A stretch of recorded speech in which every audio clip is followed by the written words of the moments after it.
Buenos días, jóvenes, a estudiar para el quiz de filosofía.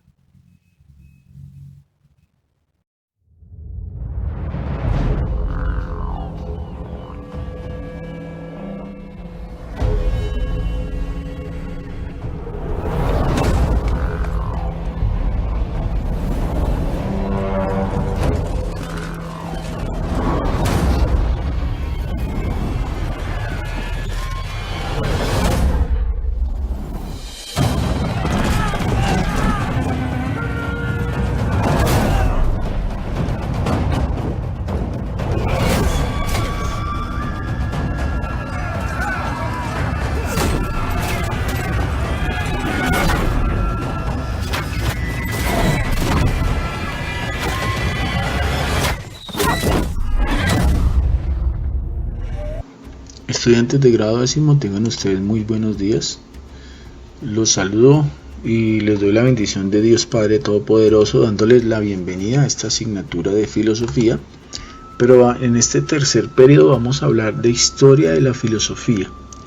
Entonces en algún momento hablamos de filosofía antigua y en este momento vamos a hablar de filosofía medieval. Bueno, iniciemos con esta frase en Santo Tomás de Aquino. Dice: toda verdad quien quiere que la diga proviene del Espíritu Santo. Bueno, entonces esa es frase de San Ambrosio, citada 17 veces por Santo Tomás, que se dedica en toda su obra filosófica y teológica a hablar de la existencia de Dios en 12 tomos, que desafortunadamente dice él que no lo logró. Entonces esa se les llamó la Suma Teológica, pues ese libro él lo quema porque según su criterio intelectual no logró demostrar la existencia de Dios. Recuerde muy bien que la Edad Antigua, la filosofía se encargó de hablar o de cuestionar cuál era el origen de las cosas, por eso vienen orígenes ontológicos de la existencia. Dentro de la Edad Media, ojo porque es que la Edad Antigua termina con la caída del Imperio Romano. ¿Cuáles serán esas implicaciones históricas para que el hombre piense de acuerdo a su momento histórico? Entonces vamos a mirar cómo es ese trascender histórico para entender por qué esa reflexión filosófica de la época. La Edad Antigua termina entonces con la invasión de los bárbaros y termina igualmente el Imperio Romano. El Imperio Romano se transforma en un sentido político, también igualmente en un sentido religioso. Cuando hablamos de ese Imperio Romano es porque ellos también persiguieron cristianos, pero este Imperio Romano se cristianiza. Por eso toda verdad quien quiere que la diga proviene del Espíritu Santo. O sea, qué tipo de verdad nos va a hablar Santo Tomás de Aquino, o de qué tipo de frases o qué tipo de verdades nos quiere hablar San Ambrosio. Bueno, entonces miremos algo de geografía. Cuando hablamos del Imperio Romano, la verdad no sé qué se le viene a sus mentes, y pues todo corresponde a la parte sur de Europa, una parte norte, y igualmente también a la parte norte de África. En sur y norte de Europa y norte de África, aquí están las ciudades que comprendían, las regiones que comprendían ese gran Imperio Romano. Como estamos hablando de ese gran Imperio Romano, ¿cómo fue entonces el tema de las invasiones bárbaras? En este siguiente, ¿quiénes fueron los bárbaros? Los bárbaros fueron pueblos que habitaban fuera de las límites o fronteras del Imperio Romano. Se clasificaban en germanos, destacaban los anglosajones, vándalos, visigodos, ostrogodos y los francos. En los asiáticos se destacan los hunos. Estos pueblos bárbaros es porque ellos balbuceaban siempre bárbara, y los romanos determinaron que eran bárbaros, eran personas que la verdad no tenían ningún elemento de educación, digamos como lo tenía la conducta de los romanos. Sin embargo, cuando llegaron estos bárbaros, la verdad llegaron como de manera muy pacífica, pero al ver la pasividad del pueblo romano decidieron más bien invadir sus territorios y hacer parte de ellos. Aquí hay una gran influencia de estos pueblos en varios de estos lugares de Europa. Entonces miramos cómo fue esas invasiones bárbaras. Bueno, aquí está el mapa de las invasiones germánicas, pero igualmente las flechas nos muestran cómo fue esa invasión aparte de los hunos que son los que vienen del imperio de Atila el Huno. visigodos, que son los que prácticamente también van por Italia, van por Constantinopla, llegan a Portugal. Los ostrogodos se quedan en Portugal. La gran invasión de los suevos, que son otro pueblo, están en la parte de Italia. Los burgundios que están en la parte de norte, de la parte norte de Europa, donde están los del Reino Unido. Igual también están los de la Dinamarca, que viene siendo esta región de Europa. También están los vándalos, que se ubicaron en la parte norte de África. Los anglos y los sajones y los juntos, ojo, que también están aquí en esta parte de Dinamarca y el Reino Unido. Ojo, si usted mira las flechitas y se ubica como yo le estoy comentando, pues se va a ubicar de una manera más fácil. Ojo, porque aquí Dinamarca, me acabo de acordar, se ubica en la península de Jutlandia. Varios de estos pueblos también, algunos eran vikingos. Estos pueblos, pues aquí no aparece esta invasión, pero varios de estos pueblos que vienen de la península de Jutlandia, que vienen también de Islandia, ocupan la región de Rusia. Entonces Rusia significa Rus significa gente vikinga. Ese es el significado de Rusia. Estos pueblos cambian la manera de gobernar esta parte de Europa. Roma se tiene que trasladar a Constantinopla, ahí está en un punto verde. Esa es lo que hoy se llama Estambul. Ahí queda el mar de Mármara, queda el estrecho del Bósforo. Es bastante fácil pasar de Europa a Asia en esta parte del mundo. Bueno, ¿cuál fue esa cultura dentro de la Edad Media? Porque fue la construcción de grandes castillos. Se habla de muchas monarquías aristocráticas porque cada una tenía sus propios territorios, sus vasallos, sus mayordomos, sus propios ejércitos y hasta acuñaban su propia moneda. Pero tenían una gran influencia religiosa. Los romanos siempre persiguieron a los cristianos, pero el último emperador Teodosio tiene una visión y él considera que se convierte al cristianismo gracias a esta visión y desde ahí contempla de que debe ser la única religión universalmente aceptada en todo el mundo. Entonces ya la religión en este paso empieza a adquirir una importancia de carácter universal, tanto que le asignan un territorio. Mire que se habla de religión católica, apostólica y romana. Muchos preguntaban, pero si Cristo, Jesús, nació en Nazaret, ¿por qué no se llama religión católica, apostólica de Nazaret? No, porque es que cuando se institucionaliza a nivel mundial, o más que todo en esta parte de Europa, se habla de religión católica, apostólica y romana. Bueno, el arte gótico propio de esta época en las iglesias y templos, la vida rural, que eran los campesinos, trabajaban la tierra y el ganado, los grandes nobles de la época que eran coronados por los papas, por los religiosos, decían ellos que era el enviado de Dios, por lo tanto pues merecían obediencia. Ahí está la otra clase social, que es el clero. Aquí vamos a hablar de tres clases sociales. Entonces está la nobleza, el clero, la iglesia y el pueblo. Aquí está, nos faltaría una clase social porque el pueblo, por ser los vasallos, ellos pedían protección al rey. Por eso es que se habla de castillos, de ciudades amuralladas, porque estos pueblos requerían protección del rey.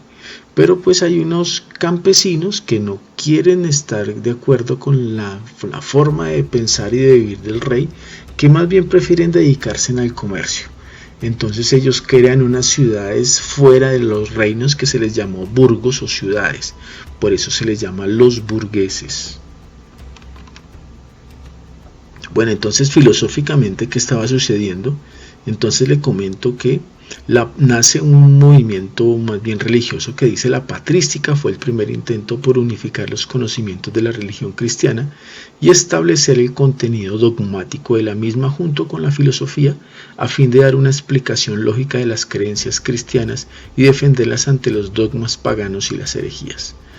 La patrística, un movimiento religioso, unos padres que se dedican a escribir cartas, defenderlas a través de estos escritos con dogmas. Dogmas significa con verdades bastante radicales sobre la religión, porque pues no podían permitir que se se contagiaran de otras ideas diferentes al cristianismo y se hablara en contra de ellas. Padres que representan esta patrística. Y pues hay una gran influencia entre lo que es Platón y Aristóteles en esta época. Platón, el discípulo de Sócrates, que es lo que pero es que lo que pasa es que la filosofía del medioevo toma los elementos que le sirven de Platón y que le sirven de Aristóteles. ¿Qué le sirvió de Platón? Hablar del mundo, hablar del alma, que el hombre es cuerpo y alma y que el alma necesita purificarse. ¿Y qué tomaron de Aristóteles? De Aristóteles tomaron ese realismo, y hay una parte final que dice que defendía el motor inmóvil. Y cuando habla de ese motor inmóvil, Aristóteles está hablando de Dios, pero no de ese Dios cristiano que usted y yo conocemos. Habla más bien como de esa inteligencia superior que existe dentro de una estructura lógica del lenguaje. Entonces, como Aristóteles en su método de la lógica establece cómo las leyes del recto pensar, para la teología ese planteamiento estuvo bien hecho, estuvo bastante anillo al dedo para poder crear la teología, o para poderla escribir en este caso. Entonces, ¿cuál es ese contexto del pensamiento medieval? Hay una influencia helénica, del platonismo al acercamiento a la filosofía árabe y al aristotelismo. Ojo, porque hablamos de los helenos, es de los griegos. También los padres de la iglesia instauran el dogma cristiano, y esto hace de que haya una interpretación de la Biblia, que se hable de fe y razón, pero que al mismo tiempo se trate de separar la fe y la razón, porque hay que entender cómo es el elemento religioso acá. Hay una palabra que se llama escolasticismo, que son las ideas del aristotelismo en esta época.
Filosofía Edad Media, parte 2.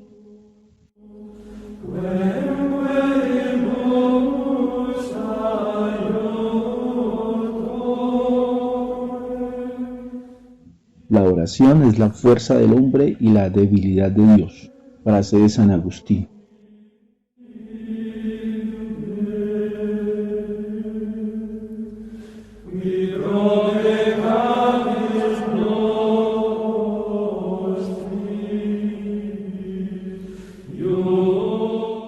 En este contexto, Cristo nace y muere en la época del Imperio Romano.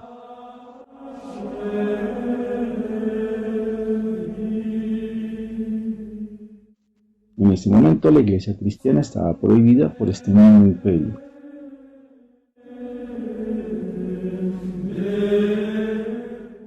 Pero en el año 313 era una religión aceptada en el Imperio Romano bajo el reinado de Constantino.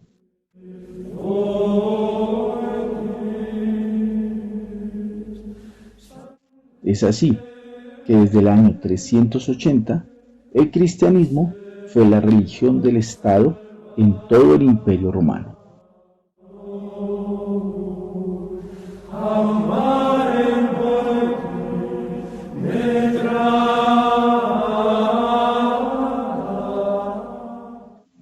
En el año 300, Roma estaba amenazada por las tribus que llegaban desde el norte.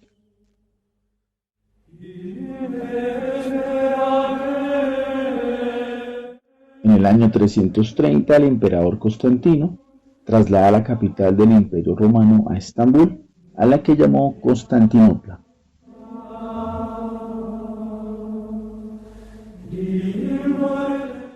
Durante esta ocupación, la Iglesia cerró la Academia de Platón en Atenas.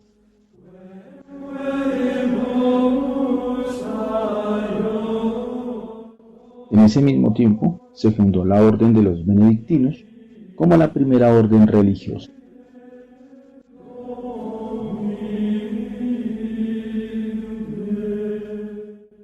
Durante la Edad Media se dio la construcción de grandes monasterios.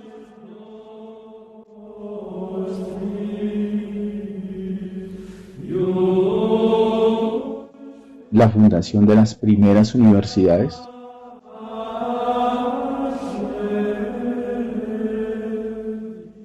la construcción de grandes fortalezas representadas en castillos,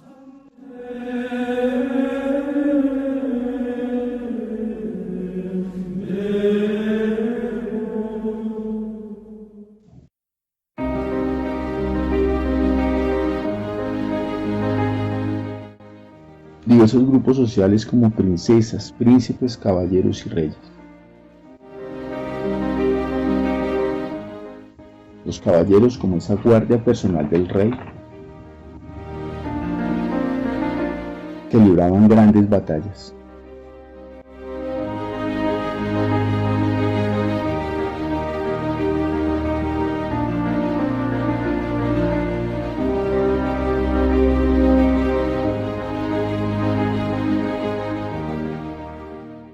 Basta mencionar que Roma era una ciudad que llegaba al 1.000.000 de habitantes en la antigüedad y en el año 600 su población descendió a 40.000, de modo que una modesta población andaba entre los restos de edificios majestuosos de los tiempos gloriosos de esta ciudad. La Edad Media empezó a configurarse como sistema social, político y económico. Tras la muerte de Mahoma, en el año 632, el Oriente Medio y África fueron conquistados por el Islam. Cabe resaltar que parte de esta cultura se incorporó en España.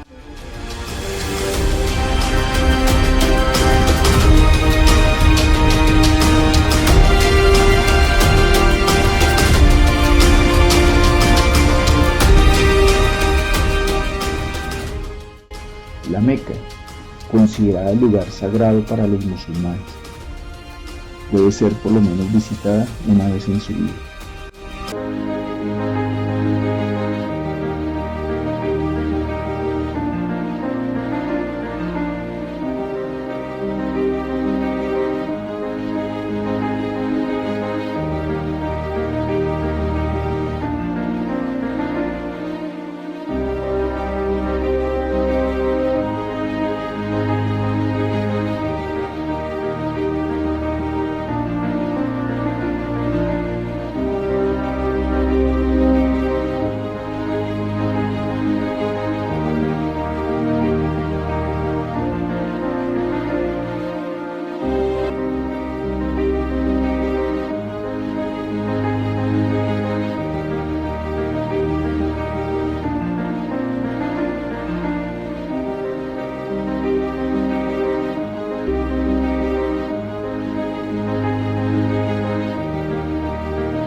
Gracias por su atención.